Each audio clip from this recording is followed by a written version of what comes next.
Hello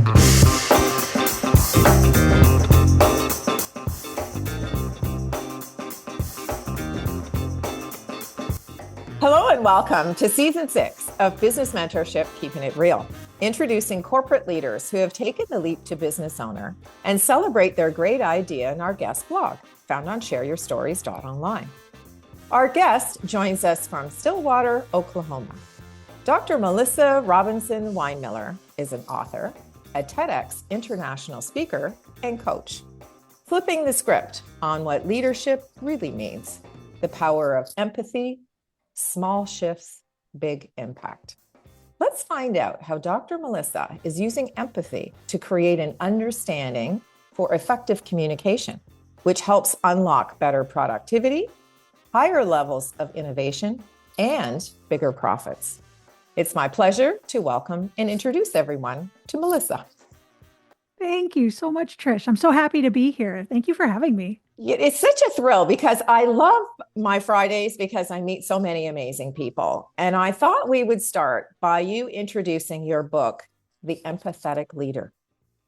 Absolutely. I'm happy to do it. So this book has been quite a ways in the making. And the full title is The Empathic Leader, How EQ via Empathy Transforms Leadership for Better Profit, Productivity, and Innovation. Because what I was finding was that because it's considered a soft skill, which it's anything but, right, as Yeah. people tend to kind of dismiss it. Oh, empathy, that's touchy-feely, that's soft, that's not strength and leadership. When in reality, empathy is about perspective taking.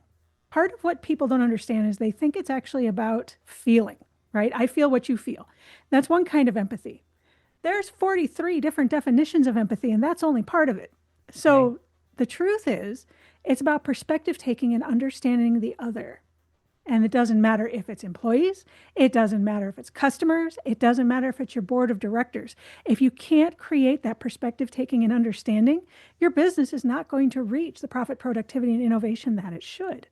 And so that's why I wrote the book, because I actually bring hard data into the equation and say, look, this is where you're missing out because you're not using it.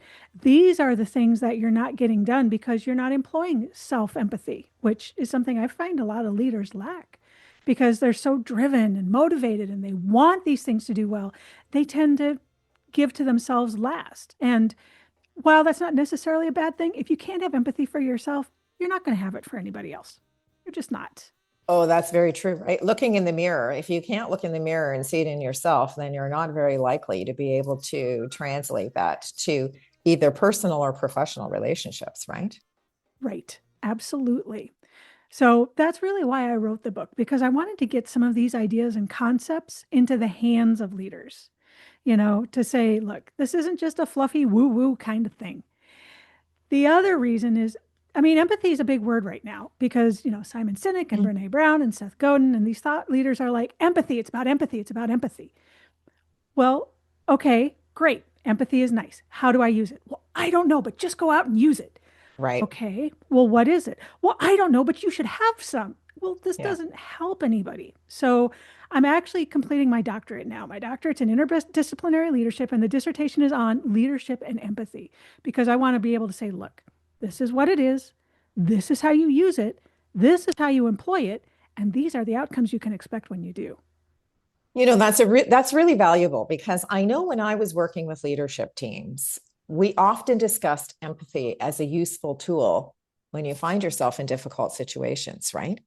Yeah. Because, sometimes the leaders are pushing in one direction and they can't get the alignment and the uptake from the team to move in that same direction. So you start to sort of really create this tension amongst the team, especially if you can't get them in alignment, right? Yeah. So those difficult conversations tend to become deal breakers in a lot of cases. Yeah. Because you just can't, it doesn't make any sense, right? Like, why do you not get this? I'm explaining it. I sent the memo. Nobody's taking the direction that we're looking for. So I found empathy was a really interesting tool to help leaders understand that when they're in a difficult situation, they need to take that pause and step back. Yes, absolutely. Now, do you find that's really hard for leaders to do? Oh, yeah, very much so. I mean, for a couple different reasons. I mean, one is just like we had said, they lack that self-empathy. Right. So to be able to pause and step back and employ empathy is a really foreign idea. Yeah. You know, some countries teach it. They do it in school systems. They start as young as 6. They actually employ social emotional learning. So learning things like empathy and compassion and those sorts of Right. things. In the US, we don't. And that's neither good nor bad, but it means that we don't have the opportunity to actually learn it as a skill growing up. So Sure. then when these people hit leadership positions, of course, it's going to be a foreign concept. They're not going to know. You know, it's not like you're going to get a course on this in your MBA program. They're just No, not. it doesn't exist. Now, do you Yeah. find there's a gender difference? Because I certainly found, as a woman in leadership in large national and international corporations, there's that dynamic of being one of the boys, not sort of having that feminine soft touch, but Yeah.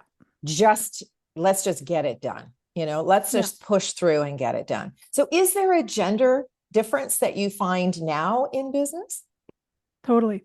First, it's exactly like you said, because unfortunately, as women, we're kind of forced to try to outman the men.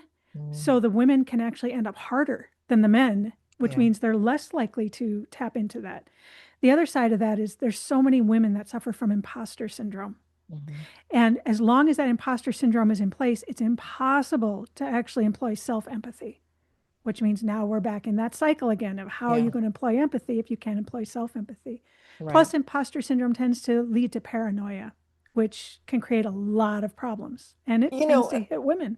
one of the things we always talk about is we all sort of cut our teeth in the corporate world, right? We learned Mhm. those skills, whether they were hard skills or soft skills, and then we said, okay, this dynamic isn't working more for me. I'm going to take the bull by the horns and start my own business. But Yeah. while you're in that place where you're finding that it's difficult to make that transition, I certainly couldn't find any mentorship from women who were in those sort of senior level management positions that I could emulate. Yes. Do you find that mentorship is a way that we can sort of flip the dial? If you can have some of those sort of strategic conversations with someone else in business, whether it's male or female, to try to flip the switch? Absolutely. I mean, we as human beings are going to be much more likely to be able to model behavior. Right. That's why, as leaders, I'll remind the people I work with that whether you know it or not, you are always on stage. I come from an arts background, so that's where I tend to go with it. But you are. Someone is always watching. Someone is True. always seeing what you're doing, and someone is going to follow your lead. So if your lead is to actually move with empathy, and even if it's not a one-on-one mentorship, to actually model the behavior that you want, your culture is going to reflect that. If you're going to do the do as I say, not as I do, and say everybody else has to have empathy, but I'm not going to do it, then that's the culture you're going to get, whether you're doing it on purpose or not. That's a really great point because just think of going grocery shopping. And you see someone who's maybe stumbled and they've dropped their groceries and everybody just walks by and nobody pays any attention. Yeah. Or the person to hold the door. I don't think that holding the door open for someone is a gender issue. That's just a societal sort of best practice, shall we say, Yes. where you see someone and you hold the door open for them. To your point, being a role model in the community is actually a bigger responsibility as an entrepreneur, I think, than we realize, because Yes. everybody knows who Melissa is in her community. You've made Yeah. connections there, right? You're part of the of local social groups. You're stepping up into a leadership role. So all of the generations that are coming behind you are watching how you act and behave and look to you as a role model for future generations. Would you agree with that? Absolutely. Drop the mic. Yes. Because, like, to your point, how else are we going to affect change? Right. Exactly. Change isn't something that happens a lightning strike. Right. Change is something that happens over time through repetition.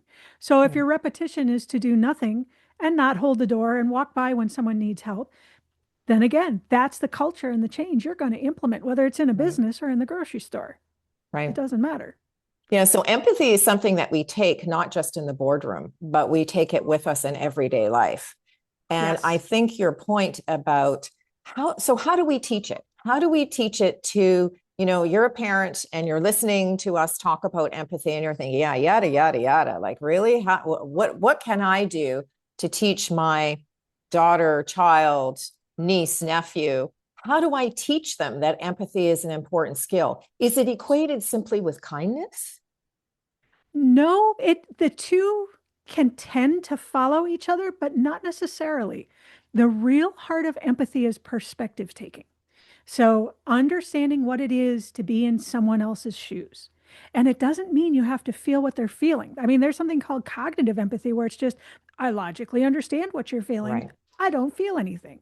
There's right. something called motor empathy where you mimic someone else's facial expression, like we do, mirroring somebody, that sort Mhm, of thing. mhm. There's somatic empathy where you kind of tend to feel in the body physically what someone else may be feeling, both emotionally and physically. So Right, it's that idea of putting yourself in someone else's shoes. And it starts with something as simple as, how would you feel if that was you? right. Ask You know, yourself that question, right? right. How would you feel if that was you? How would you respond if that was you? What could be going on here underneath the surface that you don't know about that's creating this? Right. You know? Let's do a little flip and talk about the fact that you're a TEDx speaker, because I know that from a marketing perspective and a tool to increase our visibility, TEDx is a really great way to touch a lot of people because they do marketing, you do marketing, you have an opportunity to direct people to your TEDx talk online. Give our viewing and listening audience a bit of an indication as to what your topic was on TEDx, and then give us a little bit of a behind the scenes as to how that has perhaps helped your business journey. Yeah, no, the TEDx has been invaluable. It's actually only been released a little over a month now. And as of this morning, we were at 56,000 views. So, Woo! yeah, That's exactly. awesome. It made That's an editor's pick. absolutely awesome. I'm so excited about it because what it means is that people want to hear this. Right. And specifically, what I talked about was self empathy and self judgment. How one negates the other, and Right. how we'll eat ourselves alive with self judgment in situations where we wouldn't do it to someone else, and just how destructive judgment is. And I do talk about, my story and my history and how I got here a little bit, but just tools. I talk about the 5 R's, which are, the path to be able to show yourself a little more kindness and be able to get past this self-judgment to move towards self-empathy. And I've been overwhelmed with some of the responses I've been getting from this TEDx. People have been reaching out to me and just saying, "Yeah, I didn't realize this is what was going on, and I really needed to hear this." So I'm so excited, and that's my thing. I want the Congratulations. word out.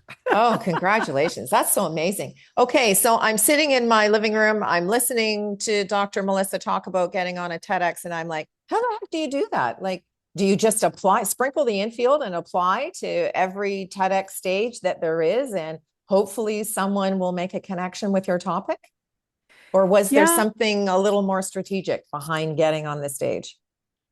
well, part of it is just because I mean, their whole platform is ideas worth spreading.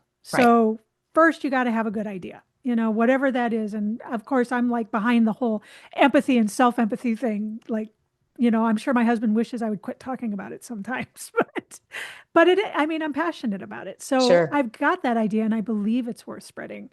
And then being able to go to the different TEDx organizers and say, this is my idea. This is what I want to talk about. As far as a strategy, the big thing that I did learn was that you need to know what the TEDx's are about. So every single franchise is going to have a different theme. So, like the one I did, the theme was waves. So, when I actually wrote my application, I said, I believe that the idea of self empathy to negate self judgment is an idea worth spreading and would make waves across the world. So that I was able to tie in what they The wanted and what theme, I wanted. sure. So in Sure. a way, it was kind of employing empathy, Yeah, it was understanding win-win. their perspective. Right.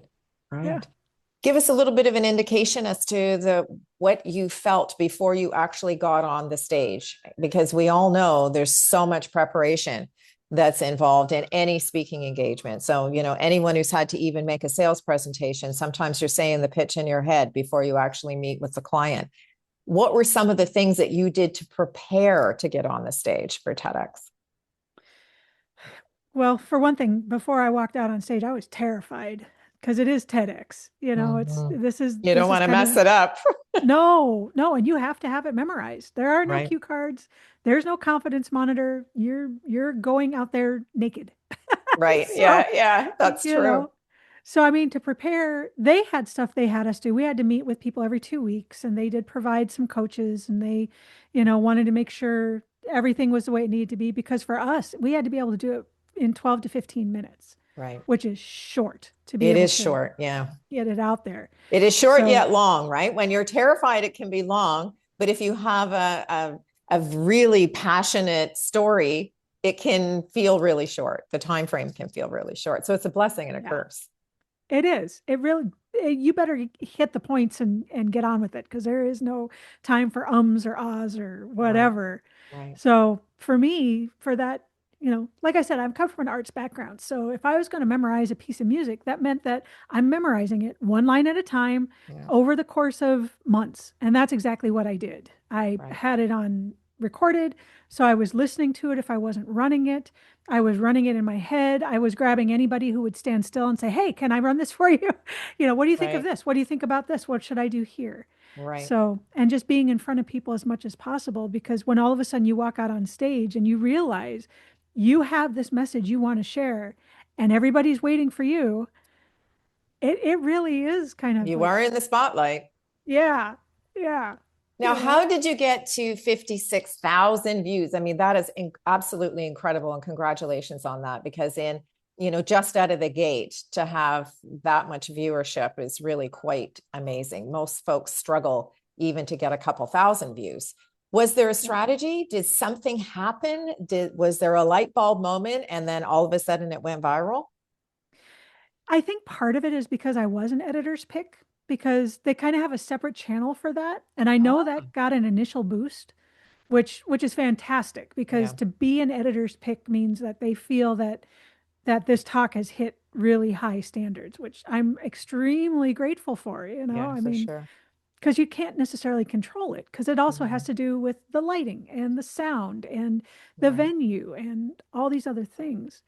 But other than that, it's just happened, which I think is amazing, because that means that the message is something people want to hear proof of and they're hearing concept, it. right? Yeah. And they're passing it on and they're saying, you Right, should listen to this. And, right. I'm just like, Yeah. Well, listen, that is so absolutely thrilling. I mean, congratulations to you on so many fronts. I mean, not only picking a topic that people think, as to your point, some people think it's kind of woohoo, and putting some practical application to it to say, hey, wait a second, we all need to be practicing empathy in our day-to-day life if we want to make a difference in the world that we live in and the community that we contribute to, right? So yeah, congratulations to you on all of that. One thank of the you. things that we do in our guest blog is we talk about 3 words of advice. And so what I would like you to do is wrap up our conversation today talking about your 3 words, which are critical, not caring. Yes. So this goes back to the idea of judgment and self-judgment. Empathy and judgment cannot exist in the same space, Mm, period, ever. right, And that includes self-empathy. So when we're looking at ourselves, we can put on that self-judgment, which means then we're assigning emotion. Oh, I'm so stupid. How could I have done that? I can't believe that happened. What was I thinking? That kind of thing. And we need to be able to look at the things that we do critically, without judgment, but critically, to say, well, how could it have been better? How could I right, have done, this differently? But not caring, not assigning all sorts of emotional value that's going to rip us down.